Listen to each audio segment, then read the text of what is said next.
1,700 cases of Alzheimer's is being diagnosed every day in Australia. These figures indicate that many people don't understand their brain and they don't realise that we have more control over what we do and even what we say than we think we do. So in this short little time I have with you this morning, I'd like to just open the door a little bit and show you the parts of our brain where we make our decision and what influences them. So we're going to begin by looking at the brain. Now the brain, from side on, it looks a little bit like this. And there is what's called the limbic system, and the limbic system basically takes up about that part of the brain. And this limbic system is often called the emotional brain. And I think we all know about emotions. And I think we all know that emotions aren't a very good guide because they go up and down like the wind. But there's another part of our brain that God designed to actually control that limbic system, that emotional part of the brain. So to do this, we're going to have a look at the brain from top down. From top down, you will have a look at the brain like this, and in the front part of the brain, and we're going to call this the right side of the brain and the left side of the brain, and I think the way you're looking it is. So in the right part of the brain, you could call that the I want section. That's down there. Sorry, not the I want, the I won't.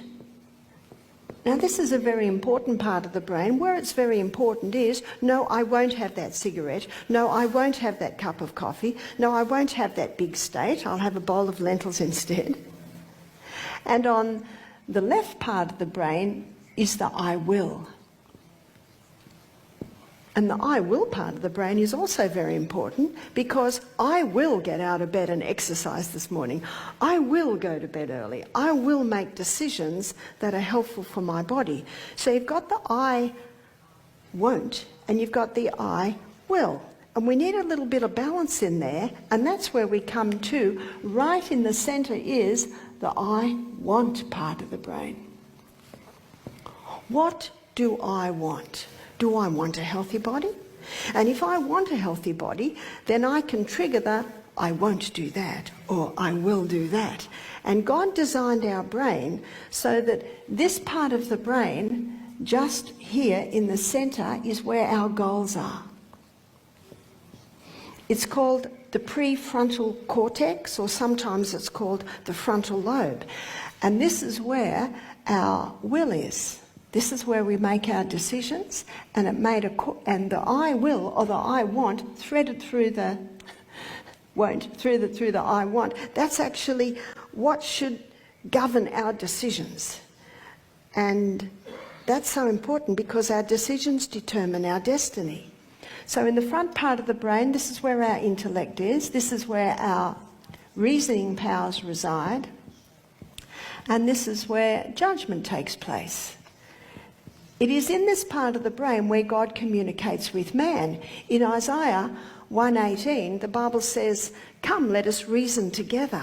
You see, this is where the reasoning happens. What should I do? Should I stay in bed and have another hour, or should I get out of bed right now? And that influences whether we do the I will or the I want. That's the way God planned it. Unfortunately, there are many things today that people are doing that are actually clouding or compromising the part where our goals are, the part where our intellect, reason and judgment is. And we've been looking at that this week, though I haven't actually defined it as such. So dehydration compromises, bad food compromises it. Bad air compromises it. So on the other hand, when we're well hydrated, when we're well slept, when we've got nourishing food in our bodies, when we're breathing in fresh air, we're having sunshine every day, then the I want part, in fact one author called it the guardian. That's the guardian that's actually influences the wills and the wants part of the brain, which are of course affected by the limbic system, which is your emotional, your feeling part of the brain. What I'd like to do this morning, I'd like to use as my framework the 7 mental laws that govern the brain and show you how you can rewire your brain, show you how you can actually change even the way that you think. Isn't that good news? The first law is the law of cause and effect. Effect follows cause with unvarying degree all through nature, and never should the effect be blamed as the cause. I had a lady come to me and she said, I found the cause of all my problems. I've got chronic fatigue syndrome. I said, no, that's not the cause of all your problems. That's actually the effect. Even when someone says, I've got depression, do you know you can't just get depression? Depression is actually an effect. It is not a cause. There's a very interesting book by an American doctor named Dr. Neil Nedley. It's called Depression: A Way Out. Every chapter starts with someone else's story, showing how they conquered depression, using some of the simple principles I'm showing you now, and some of the simple principles I've been showing you all week. Dehydration affects depression. Late nights affect depression. So you can see what we're doing this morning. We're pulling those 8 physical laws we looked at this week, and we're pulling the 8 mental laws together. We should always have our detective hat on. Do you know, recently I consulted a private detective, and I said to him, oh, you're a private detective, so am I. I love the detective work of discovering why someone has a certain condition. It's Newton's third law of motion. To every action, there is an equal and an opposite reaction. Proverbs 26 verse 2 states that the curse causeless shall not come. You know what that means? No problem happens without a cause. There is always a reason. In fact, to say someone just has something is to defy basic science. So we should always be looking at the cause of a problem. And sometimes the problem for depression could be too much coffee, dehydration. So that's the best place to start. When someone comes to me wanting help with depression, do you know that's what I do? I said, start drinking more water. Start easing off your coffee. You could stop your coffee straight away, but you might suffer. A clear indication that it's not doing you any good. I say start going to bed early. Start limiting your technology time. Start seriously assessing what you're watching and the effect it's having on your brain. Start exercising. But I don't feel like exercising. Yes, that's your limbic emotional brain. But what do you want? I want to feel good. I want to conquer my depression, so I will go and exercise. Can you see how that all threads into each other? The second law is the law of choice.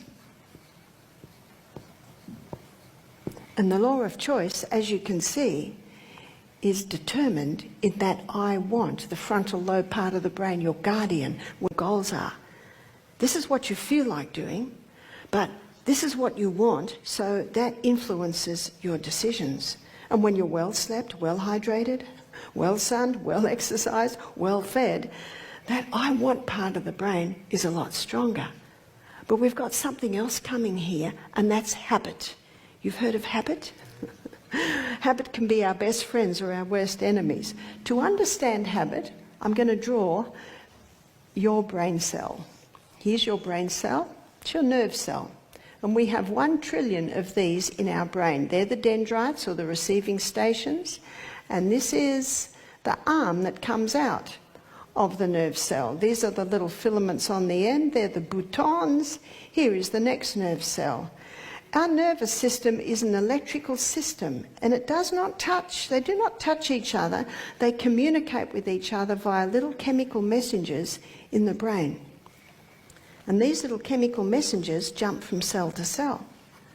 So the chemical messengers come in, they're encapsulated in the nucleus, and then they're sent down the arm.